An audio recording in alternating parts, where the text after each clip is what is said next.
vous voyez des gens s'adonner à des actes grossiers ou retardés.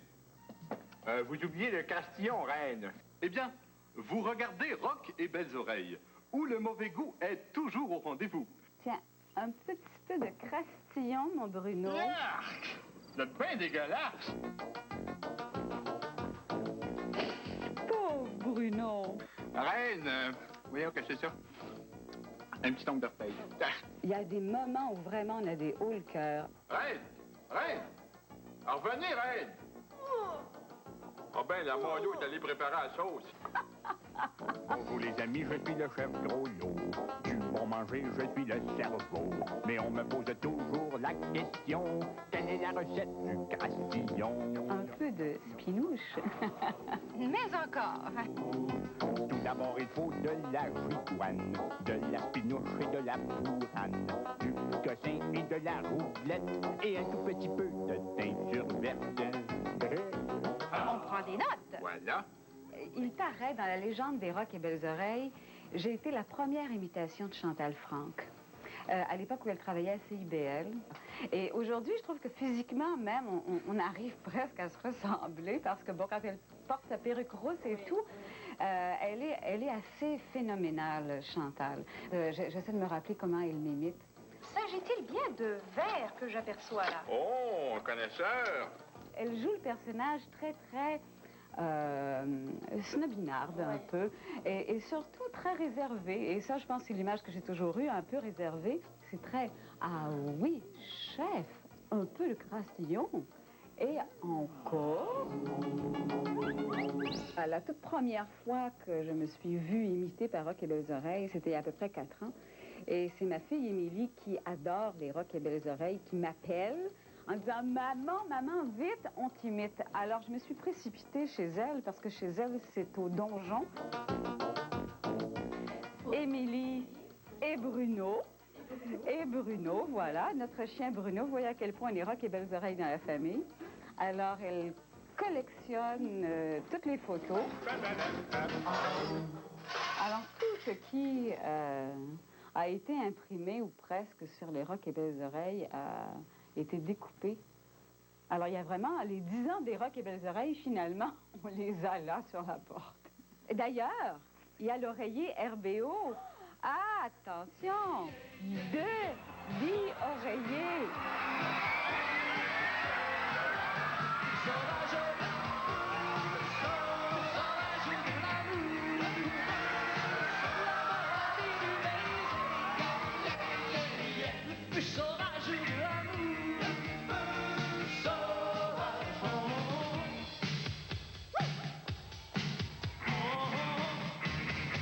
À l'automne 83, on a lancé le premier disque, si on veut, de Rock et Belles Oreilles, qui était la cassette de farce, qui était le regroupement des meilleurs gags des 2 années à CIBL. Ça ressemble, ben, le dessin qu'il y a sur la cassette, regarde, ça ressemble, je me lève un peu, ça ressemble à ce que j'ai sur le chandail de Rock et Belles Oreilles. Ça, c'est le noir sur blanc, et ça, c'est le blanc sur noir. Sans de Lise Bombardier. Et ça, c'est moi. La cassette... Dis donc ce qu'il y a dessus à la place.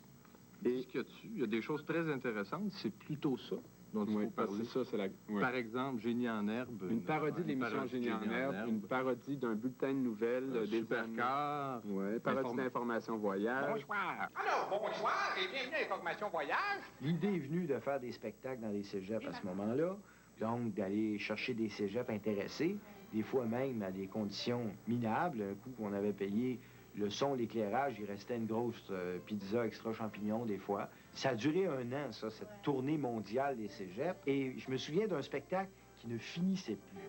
On a accueilli ce matin le groupe de Rock et Belles Oreilles et Yves Pelletier y était. Fanatiques attendaient la venue de Rock et Belles Oreilles au cégep Maisonneuve. Quelqu'un a pilé sur André Duchamp. Et ce soir, le groupe interprétera ses plus grands succès tels... C'est le coquine de l'amour que tu m'as passé au doigt quand tu me faisais la cour autrefois. C'est le coquine de l'amour. C'était notre premier show, OK, au Cégep Maisonneuve. Le show devait se faire de midi à 1h quand les élèves étaient en break de dîner. Puis à 2h20, c'était pas fini. Mais je sais même pourquoi on s'ostinait. s'obstinait à chanter à ce point-là.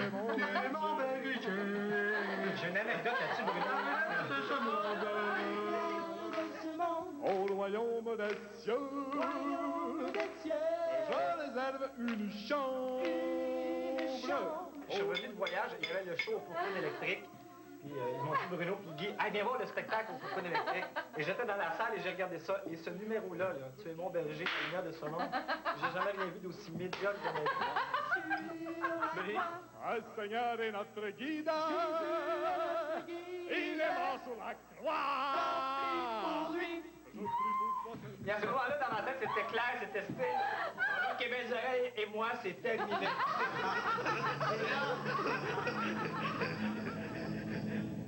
Nous sommes calmes. Ça me rappelle Isabelle, la première fille avec qui j'ai fait l'amour. Les 30 plus belles secondes de toute ma vie. Hier, moi, puis, tu sais, la petite placière de la section 3, là, la petite vietnamienne. Enfin, peut-être est-elle cambodgienne, je ne sais trop. C'était pas écrit dessus. En tout cas, docteur, m'a te dire une affaire. Celui qui m'a donné le sida, là, c'est un trou de cul. As-tu réalisé que si ton voisin a une tondeuse à gazon, toi, il faut que t'ailles une moissonneuse-batteuse? Donc, pour être un winner, il suffit d'appliquer les leitmotifs. Alors, voici maintenant ce que les critiques des grands médias montréalais ont dit de Rat des Belles Oreilles. Francine Grimaldi, CBF, bonjour. On sent que ça piétine, mais c'est la relève. Des fois, on rit. Pas de moyens, pas de décor, aucune formation d'acteur, à voir absolument. Ah, j'ai pas dit ça, moi. Voyons donc. C'est un peu exagéré, là. J'avais pas dit que j'aiguissais ce nom-là, moi, Rock et Belles Oreilles, puis je l'haïs encore après 10 ans. Moi, je suis d'accord avec Francine Grimaldi. C'est un des noms les plus laids que j'ai jamais entendu. Rock et Belles Oreilles, là. Rock et Belles Oreilles. C'est quoi ce nom-là? Ça a-tu bon sens? Rock et Belles Oreilles. C'est vrai, quand tu y penses, Rock et Belles Oreilles, c'est pas personne. Ça puis Francine Grimaldi. C'est vraiment les deux noms les plus laids qu'il y a. C'est les deux noms les plus laids qu'il y a au monde. Alaje, Cadaret. C'est un Randy Gras. Tacos, fritos y Doritos. Cuidadillo! Jack Travis. Belgazou. Oui, amigo. Monsieur! Caron! Donato Bilodeau. Bonjour, Monsieur Pio. Comment on a eu l'idée de faire un personnage de quelqu'un qui avait une agence de voyage qui s'appelait l'agence Bio, qui s'appelait Robert Vieux? Alors, Monsieur Bilodeau, le Maroc, qu'est-ce qu'on conseille? On y va ou on n'y va pas? Eh bien, le Maroc, il est évident que l'on y va. Mais pas avec n'importe quelle agence, Monsieur Bio. Malheureusement, le système capitaliste, tu sais comment ça fonctionne. Il y a quelqu'un qui a récupéré le personnage, qui a décidé de fonder une vraie agence avec ça. Il a même réussi à faire ça avant qu'on fasse le site, j'imagine. Ici Robert Viau. Bonjour et bienvenue à Information Voyage. Saviez-vous que depuis 10 ans, Rock et Belles Oreilles a usurpé ma place à Information Voyage? Mais aujourd'hui, je reviens pour commenter l'un de leurs voyages. Trim pof, Monsieur Bio. Malheureusement, je dois avouer que leur invité de marque, Donato Bilodeau, a été retenu à l'Institut psychiatrique. Oui, mais pas pour longtemps. Nous visitons donc aujourd'hui, avec Rock et Belles Oreilles, le Québec. Nous ferons un petit tour du Québec et du Nouveau-Brunswick. Voyons ça tout de suite. On se retrouve donc en Gaspésie, tout d'abord, où on est confronté à une nature sauvage. Il faut bien le dire, mais quand on part au Québec ou au Nouveau-Brunswick, il ne faut jamais trop s'éloigner des grandes routes, car on peut être parfois attaqué par des dangereux animaux exotiques, qui d'ailleurs ont été sculptés par des artistes locaux en pleine liberté. Alors ici, on voit maintenant les salles de spectacle. S'ils peuvent tous se tuer entre eux autres, les tabarnaks! Attention, les garçons, est-ce que Clugy veut répéter ce que je vais dire? J'ai les yeux crasses quand je me crache. J'ai encore trompé!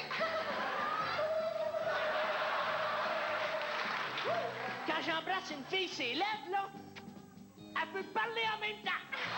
Le comique a besoin de s'entraîner pour faire monter la pression dans son cerveau. Avant un spectacle, évidemment, tout comique a besoin de se détendre. Alors, on saute à la corde, on fait de la natation. De la natation. C'est frais. Vite, dans la douche.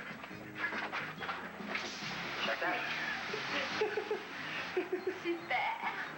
Bon, eh bien, le petit film est terminé. Ce qui est quand même assez bizarre, c'est qu'on devait vous montrer la vraie vie de tournée et on n'a vu aucune orgie. Alors, avec Rock et Belles Oreilles en tournée, on y va ou on n'y va pas?